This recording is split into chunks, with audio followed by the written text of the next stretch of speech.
Assalamualaikum warahmatullahi wabarakatuh. Salam sejahtera bagi kita semua. Shalom, Om Swastiastu, Namo Buddhaya, salam kebajikan. Pertama-tama mari kita panjatkan puji syukur kehadirat Tuhan Yang Maha Kuasa yang telah memberikan hikmat sehat kepada kita sehingga kita dapat hadir dalam kegiatan seminar hukum nasional dengan tema membangun hukum pidana dalam negara hukum yang demokratis. Meskipun di tengah kondisi pandemi COVID-19 saat ini, kiranya tidak menyurutkan semangat mulia kita untuk terus mengarahkan pembaruan sistem hukum pidana di Indonesia ke arah yang lebih baik.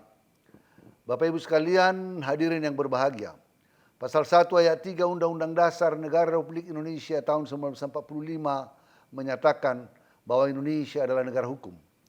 Hukum Indonesia harus landasi nilai yang ada dalam Pancasila, yaitu ketuhanan, kemanusiaan, persatuan, kerakyatan, dan keadilan. Sebagai negara hukum, segala aspek kehidupan dalam bidang kemasyarakatan, kebangsaan, dan kenegaraan, termasuk pemerintahan, harus senantiasa berdasar hukum. Untuk mewujudkan negara hukum yang berlandaskan Pancasila, memerlukan sistem hukum nasional yang harmonis, sinergi, komprehensif, dan dinamis melalui upaya pembangunan hukum.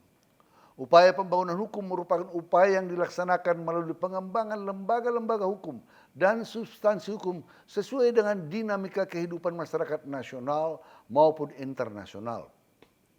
Salah satu proses pembangunan hukum yang sedang dilaksanakan oleh pemerintah, khususnya di bidang hukum pidana, adalah dengan melakukan revisi terhadap Kitab Undang-Undang Hukum Pidana. Bapak Ibu sekalian, rencana Undang-Undang KUHP merupakan salah satu upaya pemerintah untuk menyusun satu sistem rekodifikasi hukum pidana nasional yang bertujuan untuk menggantikan KUHP lama sebagai produk hukum kolonial Belanda. Sejak kemerdekaan, KUHP warisan kolonial Belanda, Wetboek van Strafrecht voor Nederlands-Indië, telah berkembang secara masif dan banyak menyimpang dari asas-asas hukum pidana umum.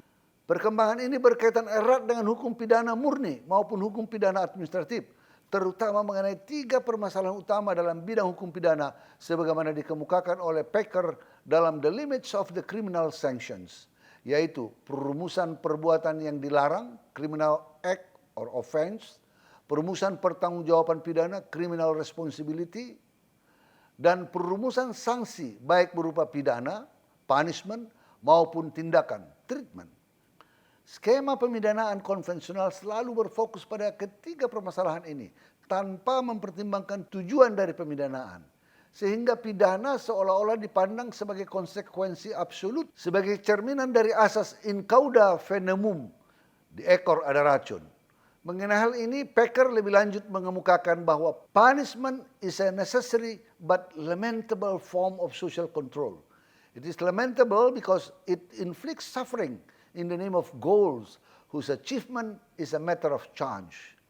Padahal, sistem pemidanaan modern seharusnya selalu mempertimbangkan nilai-nilai kemanusiaan, humanitarian values, baik yang berkaitan dengan perilaku tindak pidana, offender, atau korban, victim. Oleh karena itu, almarhum Prof. Muladi selalu menekankan bahwa di masa depan, asas dan sistem hukum pidana nasional harus disusun berdasarkan ide keseimbangan yang mencakup keseimbangan antara individu dan masyarakat, antara perlindungan korban dan individualisasi pidana, antara perbuatan dan sikap batin seseorang, antara kepastian hukum dan keadilan, dan antara nilai nasional dan internasional. Oleh karena itu, politik hukum pidana nasional yang didasari pada keseimbangan-keseimbangan tersebut perlu diarahkan pada proses seleksi suatu perbuatan dalam artian melakukan kriminalisasi atau dekriminalisasi terhadap suatu perbuatan serta menyeleksi berbagai alternatif pemidanaan dan tujuan pemidanaan di masa depan. Hadirin yang saya muliakan, berbagai variasi terhadap 3 pilar utama hukum pidana telah terjadi dalam perjalanan panjang pembentukan rencana Undang-Undang KUHP. Sehingga terjadi dekodifikasi hukum pidana yang menyebabkan beberapa ketentuan dalam KUHP dikeluarkan menjadi undang-undang tersendiri. Berkaitan dengan pidana, dalam buku ke-1 KUHP, Undang-Undang Nomor 11 Tahun 2012, tentang sistem peradilan pidana anak merupakan salah satu perkembangan sistem hukum pidana yang memberikan kemajuan terutama dalam bidang implementasi double track system. Kemudian berkaitan dengan buku kedua KUHP telah banyak undang-undang yang karena munculnya kebutuhannya mendesak. Materi buku kedua KUHP harus dikeluarkan dari KUHP. Misalnya pasal 204 dan pasal 205 KUHP mengenai obat-obatan yang kemudian diatur dalam undang-undang narkotika. Selain itu mengenai kejahatan penerbangan, Tokyo Convention, Den Haag Convention, serta Montreal Convention yang dimasukkan dalam pasal 479A sampai dengan 479F pada akhirnya ditarik keluar dari KUHP dengan Undang-Undang Nomor 1 Tahun 2009 tentang penerbangan. Contoh selanjutnya berkaitan dengan kejahatan jabatan dalam KUHP ditarik keluar dan dimasukkan dalam Undang-Undang Nomor 31 Tahun 1999 sebagaimana telah diubah dengan Undang-Undang Nomor 20 Tahun 2001 tentang tindak pidana korupsi. Bapak Ibu sekalian, hadirin yang saya muliakan, upaya rekodifikasi ini juga ditujukan untuk menyelesaikan permasalahan yang muncul karena ketidakjelasan pemberlakuan Wetboek van Strafrecht for Netherlands Indië.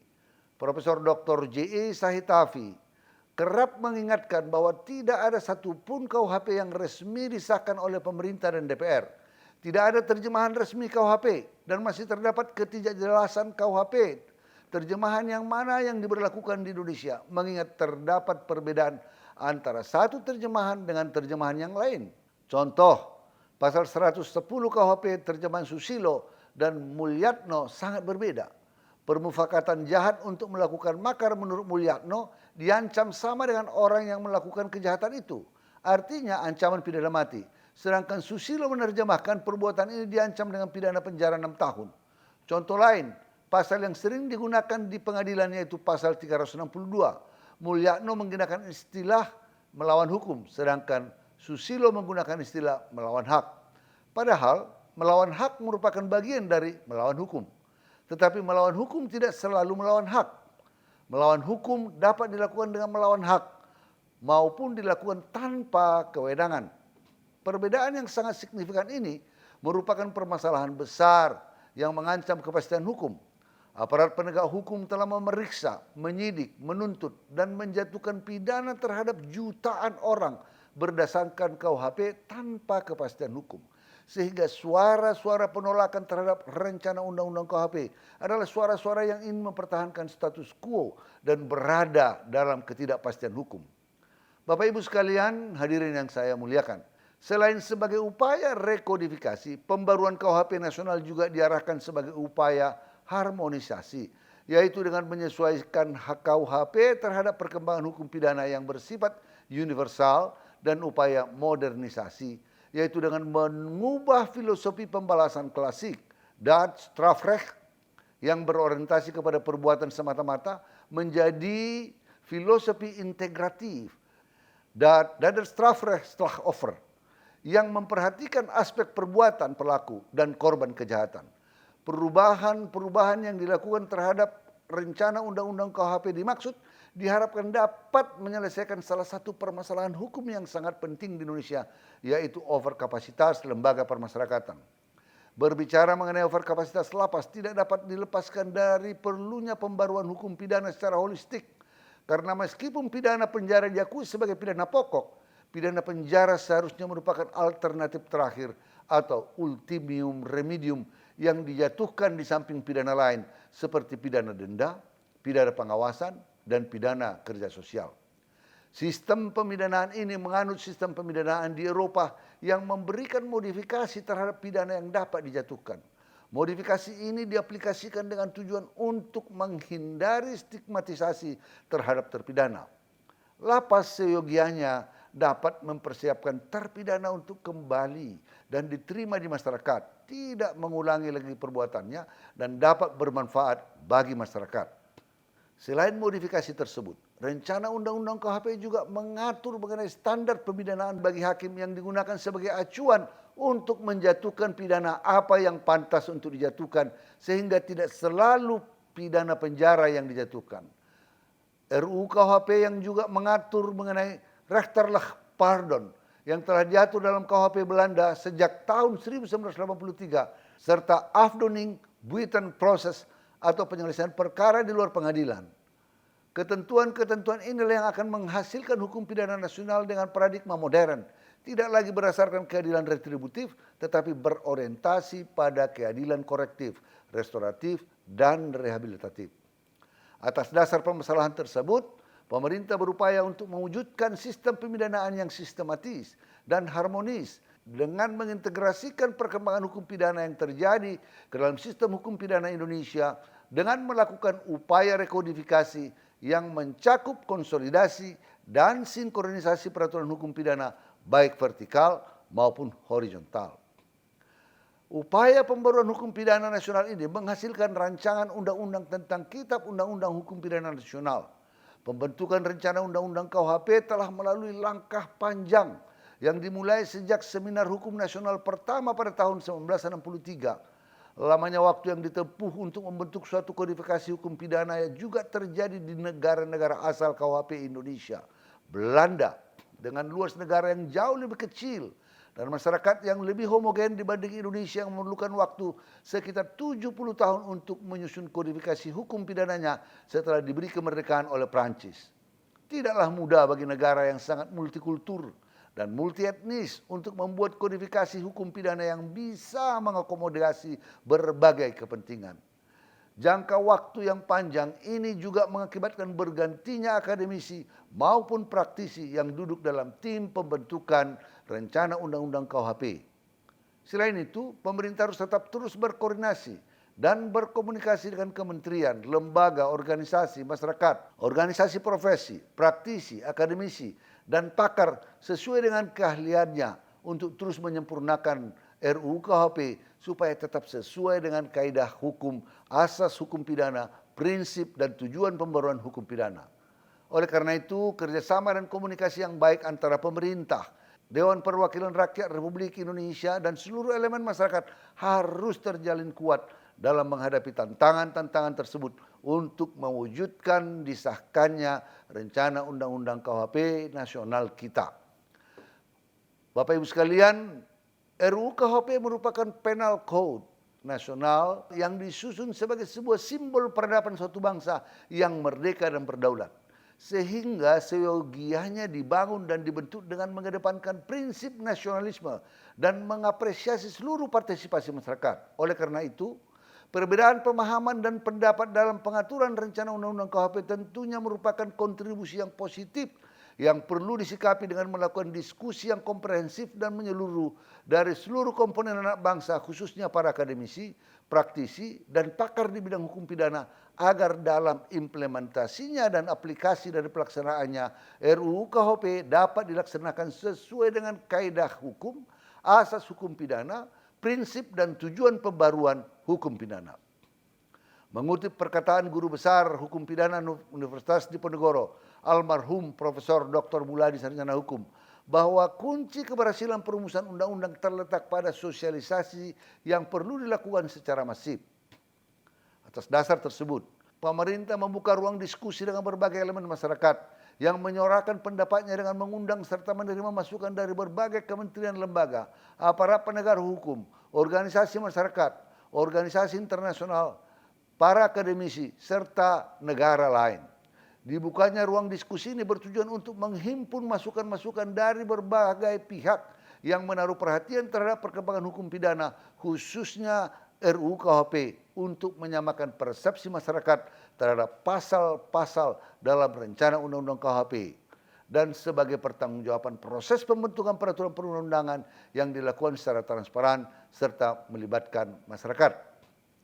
Dalam pembentukan peraturan perundang-undangan perlu adanya partisipasi publik dilakukan secara bermakna, meaningful participation, sebagai manifestasi pemenuhan azas dalam pembentukan peraturan perundang-undangan yang bersifat terbuka dan objektif. Pemenuhan partisipasi dan keterlibatan publik secara sungguh-sungguh dalam pembentukan peraturan perundangan wajib memiliki 3 persyarat penting, antara lain hak untuk didengarkan pendapatnya, right to be heard, hak untuk dipertimbangkan pendapatnya, right to be considered, dan hak untuk mendapatkan penjelasan atau jawaban atas pendapat yang diberikan, right to be explained. terkait dengan partisipasi publik atas rancangan undang-undang tentang KUHP, pada tahun 2001 pemerintah telah melaksanakan dialog publik yang diselenggarakan di 12 kota di Indonesia. Dan tahun 2022 ini di pemerintah juga telah melaksanakan kembali dialog publik pada 11 kota Indonesia dalam rangka partisipasi publik yang bermakna. Kegiatan tersebut merupakan rangkaian sosialisasi menyeluruh yang diselenggarakan dalam bentuk diskusi dua arah dengan mengangkat 6 tema utama, yaitu tindak lanjut pembahasan RUU KUHP, perkembangan RUU KUHP, pembaruan RUU KUHP, struktur RUU KUHP, isu krusial RUU KUHP, dan tindak pidana khusus dalam rencana undang-undang KUHP. Hadirin yang saya muliakan, tidaklah mudah bagi negara yang sangat multikultur dan multi etnis untuk membuat kodifikasi hukum pidana yang bisa mengakomodasi berbagai kepentingan. Jangka waktu yang panjang ini juga mengakibatkan bergantinya akademisi maupun praktisi yang duduk dalam tim pembentukan rencana undang-undang KUHP pidana. Selain itu, pemerintah harus tetap berkoordinasi dan berkomunikasi dengan kementerian, lembaga, organisasi masyarakat, organisasi profesi, praktisi, akademisi, dan pakar sesuai dengan bidang keahliannya untuk terus menyempurnakan RUU KUHP supaya tetap sesuai dengan kaidah hukum, asas hukum pidana, prinsip dan tujuan pembaruan hukum pidana. Oleh karena itu kerjasama dan komunikasi yang baik antara pemerintah, Dewan Perwakilan Rakyat Republik Indonesia dan seluruh elemen masyarakat harus terjalin kuat untuk mewujudkan Kitab Undang-Undang Hukum Pidana Nasional yang baru. Sumbangsi pemikiran hadirin yang hadir pada kesempatan hari ini akan tercatat sebagai pihak yang turut serta menyampaikan gagasan terkait pembentukan rencana undang-undang tentang KUHP yang merupakan produk estafet dari para pendahulu yang mutlak harus kita wujudkan sebagai salah satu magnum opus karya anak bangsa yang patut kita banggakan. Demikianlah beberapa hal yang dapat kami sampaikan untuk mengantarkan diskusi publik rancangan undang-undang tentang Kitab Undang-Undang Hukum Pidana. Besar harapan kami kiranya diskusi publik ini dapat menghasilkan masukan-masukan yang konstruktif dan bernas guna menghasilkan hukum pidana material yang lebih baik bagi Indonesia. Sekian dan terima kasih. Wallahul muwaffiq ila aqwamit thoriq. Wassalamualaikum warahmatullahi wabarakatuh. Om Santi, Santi, Santi Om.